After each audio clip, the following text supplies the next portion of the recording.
गांव में एक ठंडी सुबह का सूरज उग रहा था, लेकिन उसके साथ ही पड़ रही थी एक कड़ी सर्दी। गांव के हर घर में कोहरे का समंदर सा फैल चुका था।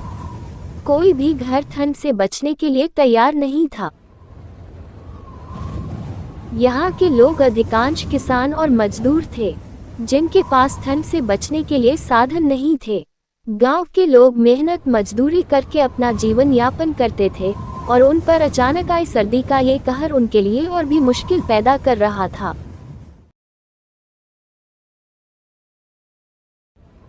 इसी गांव में एक मजदूर था, गंगाराम, जो बहुत ही मेहनती मजदूर था।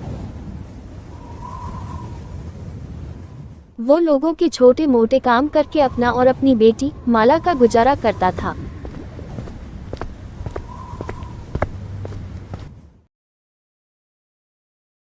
गंगाराम की पत्नी का बहुत पहले ही देहांत हो गया था। उसने अकेले ही अपनी बेटी को पाल पोष कर बड़ा किया था।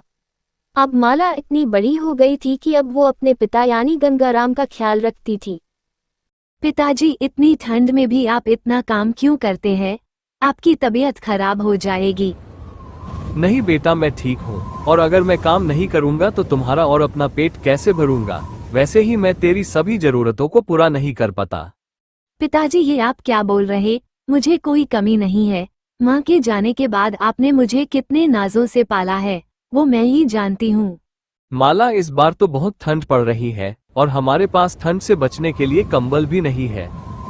हाँ पिताजी, इस बार तो ठंड से पूरे गांव वालों की हालत खराब हो रही है। पिताजी, जलाने की लकड़ियाँ भी खत्म होने वाली हैं। बेटा, तू परेशान मत हो। कल मैं जमींदार जी से कुछ पैसे उधार लेकर कंबल ले आऊंगा और जंगल से जलाने की लकड़ियां भी ले आऊंगा।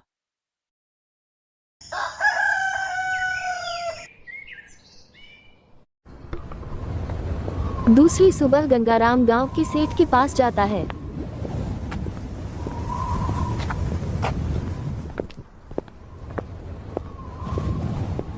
सेठ का काम करने के बाद गंगाराम उनसे बोलता है, सेठ जी, इस बार बहुत ज्यादा ठंड पड़ रही है और इस कपकपाती ठंड से बचने के लिए मेरे पास कोई सुविधा नहीं है। अगर आप कुछ पैसे उधार दे देते तो मैं एक कंबल खरीद लेता, तो मेरा और मेरी बेटी का गुजारा हो जाता। गंगाराम, तुम गरीबों की यही परेशानी है। हर मौसम का बहाना तुम लोगों के पास तैयार होता है। मेरे पास कोई पैसों की पेड़ नहीं है जहां से तोड़ तोड़ के तुम गरीबों का भला करता रहूं। इतना बोलकर सेठ चला जाता है। गरीब गंगाराम बहुत उदास होकर सेठ के घर से निकल जाता है। रास्ते में उदास गंगाराम सोचता है, घर जाकर माला से क्या कहूँगा? बेचारी तो इसी इंतजार में होगी कि आज पिताजी कंबल जरूर लेकर आएंगे। ये सोचते सोचते गंगाराम जंगल पहुंच जाता है और जलाने की लकड़ियां इकट्ठी करके घर की ओर निकल जाता है।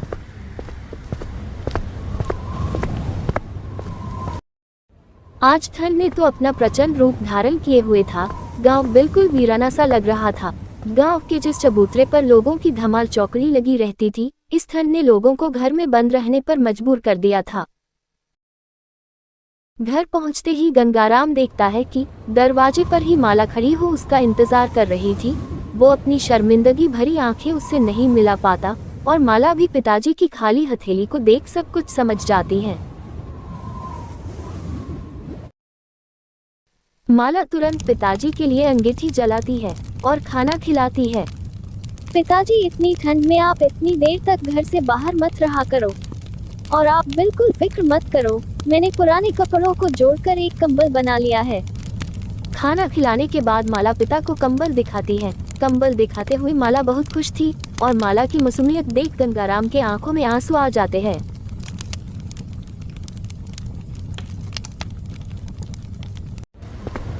दूसरे दिन सुबह होते ही गंगाराम फिर काम की खोज में निकल जाता है।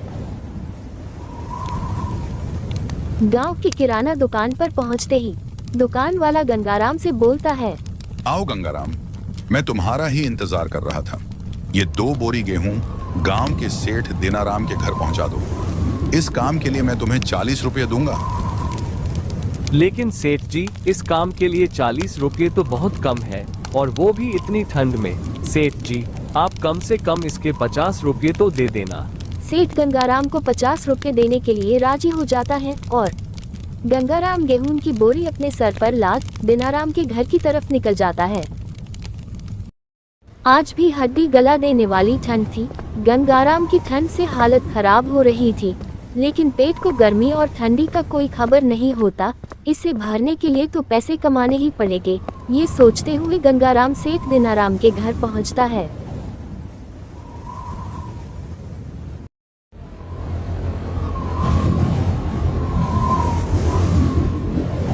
हाँ, यहीं पर सारे कंबल रख दो।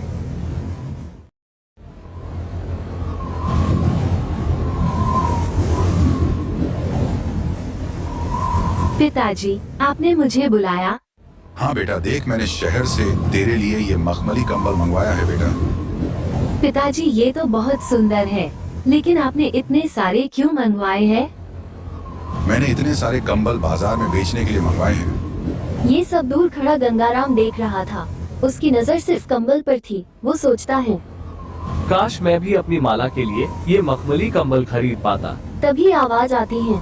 हाँ भाई, क्या लेकर आए हो? मुझे मोहन किराना वाले ने ये गेहूं की बोरी पहुंचाने बोला है। हाँ हाँ आओ, और ये बोरी यहाँ रख दो। गेहूं की बोरी रखने के बाद बड़ी हिम्मत जुटाते हुए गंगाराम सेठ से पूछता है, सेठ जी, क्या आप बता सकते हैं कि ये एक मखमली कंबल कितने की है? हाँ, एक कंबल पूरे 500 रुपए की है। कंबल का दाम जानने के बाद गंगाराम वहाँ से निकल जाता है। रास्ते में वो सोचता है, मैं भी दिन रात मेहनत करके अपनी माला के लिए वो मखमली कंबल जरूर खरीदूंगा।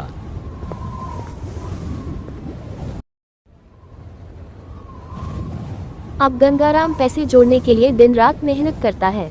ठंड की परवाह किए बगैर वो काम किए जा रहा था।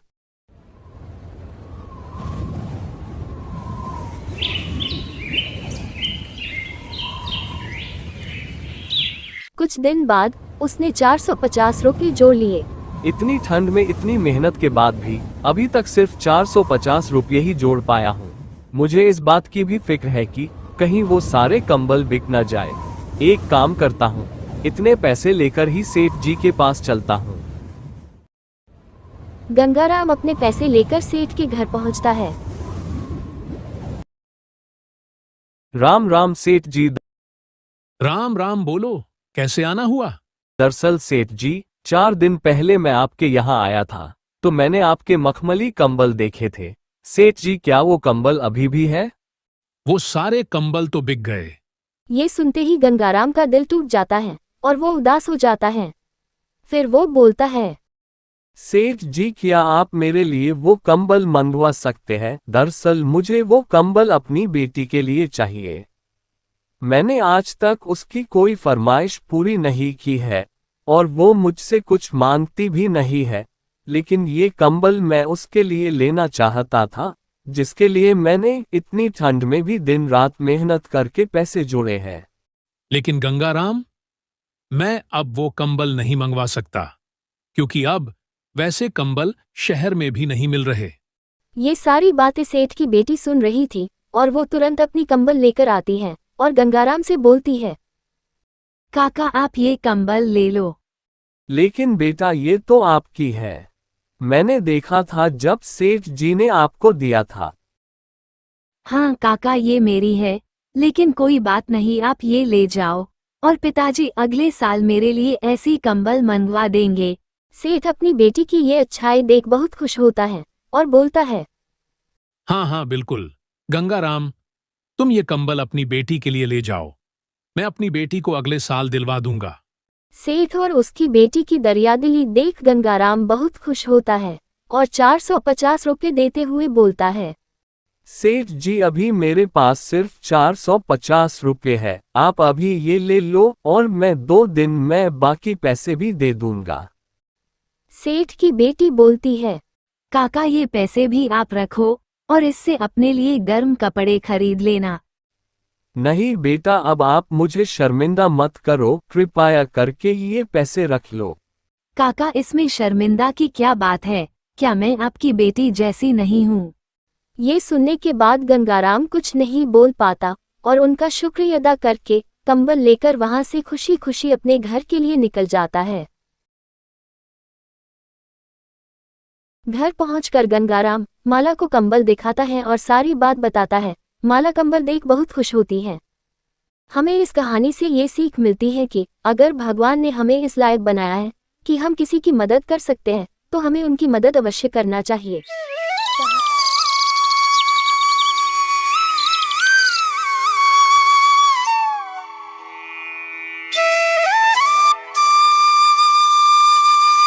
बहुत समय पहले की बात है। एक छोटे से गांव में दो बहनें रहती थीं। एक का नाम अनीता और दूसरे का नाम सुनीता था। अनीता की माँ बचपन में ही चल बसी थी, इसलिए उसके पिता ने दूसरी शादी कर ली थी। सौतेली माँ अनीता को बिल्कुल प्यार नहीं करती थी, हर वक्त उसे डांटते रहती थी। कहाँ मर गई थी तू? कब से बोल रही हूँ कि आटा पिसाला और तू अभी तक जंगल में है। क्या बस दिन भर घूमने के लिए पैदा हुई है? माँ, मैं पानी भरने गई थी और फिर सूखी लकड़ी भी ले आई।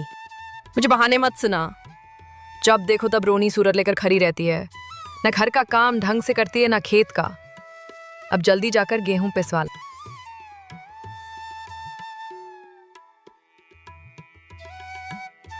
ममता, सच बोलूं तो तुम्हारा सिर्फ नाम ही ममता है, लेकिन तुम्हारे अंदर ममता नाम की कोई चीज नहीं है। अब तुम्हें क्या हो गया है? क्या बोल रहे हो? और सच बोल रहा हूं। क्या तुम्हें अनिता पर बिल्कुल दया नहीं आती? बेचारी बच्ची सारा दिन घर का और बाहर का काम करती रहती हैं, और फिर भी तुम उसे चार बातें और सुनाते रहती हो। तुम कभी सुनीता को कोई काम क्यों नहीं करने बोलती? वो तो सारा दिन गांव में घूमती रहती है।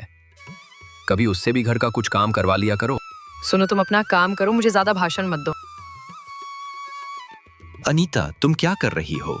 पिताजी, माँ ने ये गेहूं पिसवाने को बोला है, बस वही ले जा रही हूँ। बेटा, मुझे कभी कभी बहुत पछतावा होता है कि मैंने तो ये दूसरी शादी तेरे लिए की थी कि तुझे एक माँ मिल जाएगी, लेकिन मुझे नहीं पता था कि मैं ये शादी करके तेरी जिंदगी और बर्बाद कर रहा हूँ। मुझे माफ कर दें बेटा। पिताजी, आप ये क्या बोल रहे हैं? मुझे माँ से कोई शिकायत नहीं है, बल्कि मैं तो माँ से बहुत प्यार करती हूँ। बेटा, तू इतनी अच्छी है कि तुझे दूसरों में कभी कोई बुराई नहीं दिखती। अच्छा, अब तू जा, मैं ये गेहूं लेकर जाता हूँ।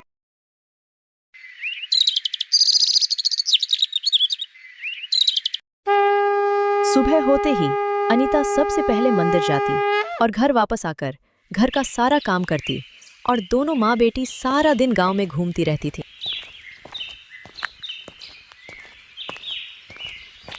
ममता अपनी बेटी सुनीता को बहुत प्यार करती थी और अनीता ममता के प्यार के लिए तरसते रहती थी।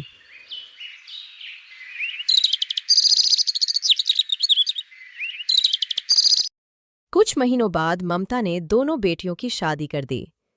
ममता ने अनीता की शादी एक गरीब किसान से किया और अपनी बेटी की शादी गांव के अमीर साहूकार के बेटे से कर दी। अनीता का पति बहुत ही मेहनती किसान था। वो सारा दिन बहुत मेहनत करता, तब जाकर रात के खाने के लिए कुछ सामान लापता था। सुनो जी, मैं सोच रही हूँ कि सिर्फ खेती से हमारा गुजारा करना बहुत मुश्किल है। आप बोलो तो मैं घर पर ही सिलाई का काम शुरू कर दूं क्या? मुझे सिलाई बहुत अच्छे से आती है। अनीता, मुझे पता है मैं तुम्हारी जरूरतों को पूरा नहीं कर पाता। ये आप क्या बोल रहे हैं? मुझे किसी चीज़ की ज़रूरत है ही नहीं। वो तो मैं सारा दिन घर बैठे रहती हूँ, इसलिए सोचा कि कुछ कम कर लूँ, 2 पैसे भी घर में आ जाएंगे। ठीक है अनीता, तुम्हें जैसा ठीक लगे।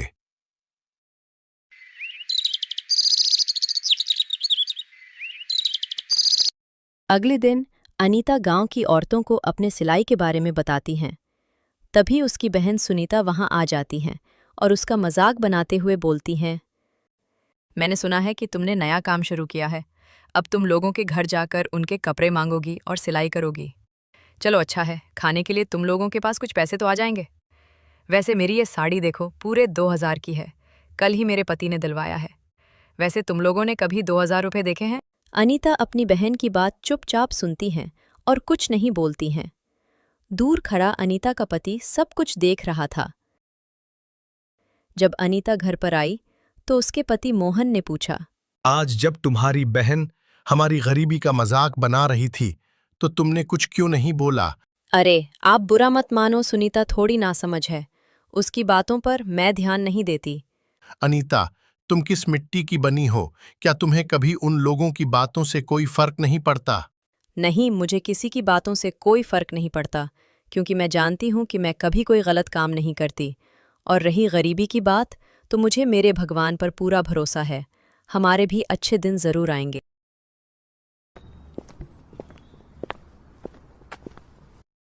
अनीता बहुत लगन और मेहनत से अपना काम करने लगी।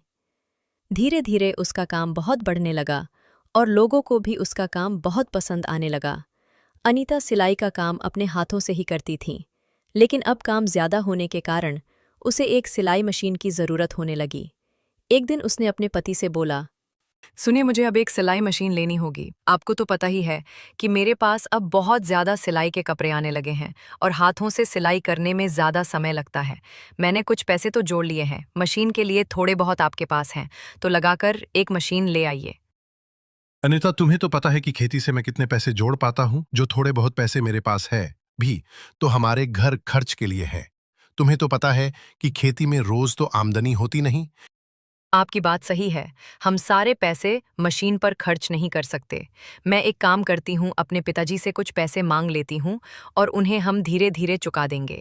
पिताजी मुझे पैसे ज़रूर देंगे। दूसरे दिन अनीता बहुत उम्मीद के साथ अपने पिता के घर जाती और पिता को अपने काम के बारे में बताती हैं और बोलती है, पिताजी, मेरा काम बहुत अच्छा चल रहा, इसलिए मुझे एक सिलाई मशीन की आवश्यकता है, जिसके आ जाने से मेरा काम और बेहतर हो जाएगा। मैंने मशीन के लिए कुछ पैसे तो जोड़ लिए हैं, लेकिन कुछ पैसे कम पड़ रहे। पिताजी मुझे बोलते हुए बहुत झिझक हो रही है। क्या बेटा, बोलना। क्या तुझे पैसे चाहिए? हाँ पिताजी, अगर आप थोड़े पैसे दे दें तो बहुत मदद हो जाएगी। मैं आपके पैसे धीरे धीरे चुका दूंगी। ये तू क्या बोल रही है? भला पिता के पैसे भी चुकाने पड़ते हैं? तो रुक, मैं अभी पैसे लेकर आता हूं। अनीता के पिता पैसे लेने के लिए अंदर जाते हैं। तभी ममता, जो बाप बेटी की सारी बात सुन चुकी थी, वो आ जाती है और अनीता को भला बुरा सुनाने लगती हैं। क्या तुझे थोड़ी भी शर्म नहीं आती? क्या तेरा पति तुझे एक मशीन भी नहीं दिल सकता? इतना निकम्मा है तेरा पति। अनीता चुपचाप सब सुन रही थी, तभी उसके पिता वहां आ जाते हैं। ममता, तुम ये क्या बोल रही हो? चुप हो जाओ। हाँ हाँ, तुम तो मुझे ही चुप कराओगे। हमारे पीठ पीछे ये सब कुछ अपनी बेटी को ही दे देना। मैं और मेरी बेटी तो सौतेले हैं ना। नहीं माँ, मुझे कुछ नहीं चाहिए। मुझे माफ कर दीजिए। मुझसे गलती हो गई जो मैं पैसे मांगने आ गई। माँ, सिर्फ एक बात बोलना चाहूंगी। मेरे पति बहुत अच्छे और मेहनती इंसान हैं। मेरे पति के लिए कुछ बुरा मत बोलिए, क्योंकि आपने ही मुझे इतना अच्छा पति चुनकर दिया है। अनीता इतना बोलकर वहां से घर चली जाती है। अनीता घर आकर अपने कामों में लग जाती हैं। शाम को जब उसका पति खेत से लौटकर आता है तो अनीता से पूछता है,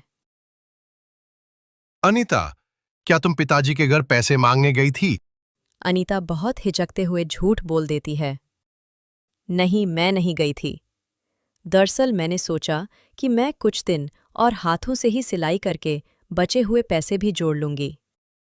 अनीता, तुमने बहुत अच्छा किया। दरअसल मैं भी तुम्हें मना ही करने वाला था।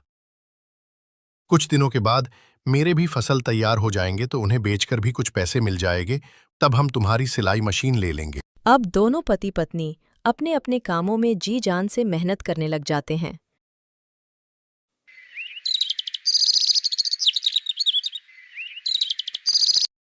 कुछ दिनों बाद एक दिन सुनीता अनीता के घर आती है। अनीता, अनीता, कहाँ हो तुम? अनीता सुनीता की आवाज सुनकर जल्दी से बाहर आती है। अरे सुनीता, तुम यहाँ? तुम्हें यहाँ देखकर बहुत खुशी हुई। आओ बहन, अंदर आओ। मैं कोई तुम्हारे घर बैठने नहीं आई हूँ।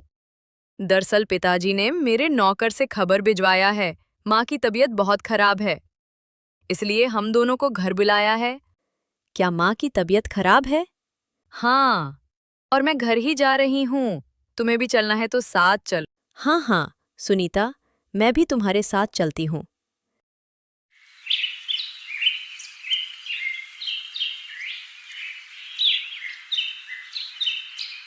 घर पहुंचते ही दोनों बहनों ने पिता पर सवालों की बौछार कर दी।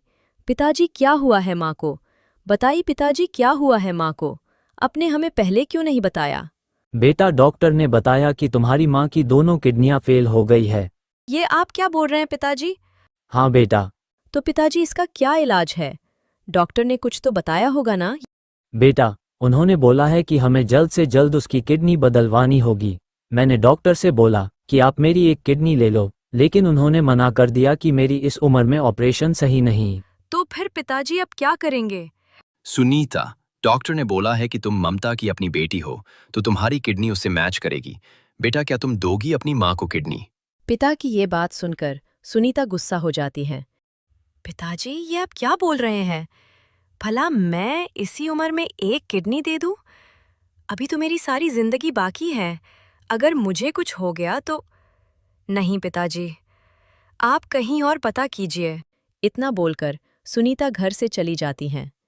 अनीता चुपचाप बेबस पिता को देखती है और बोलती हैं, पिताजी, आप बिल्कुल परेशान मत हो, मैं अपनी एक किडनी माँ को दूंगी।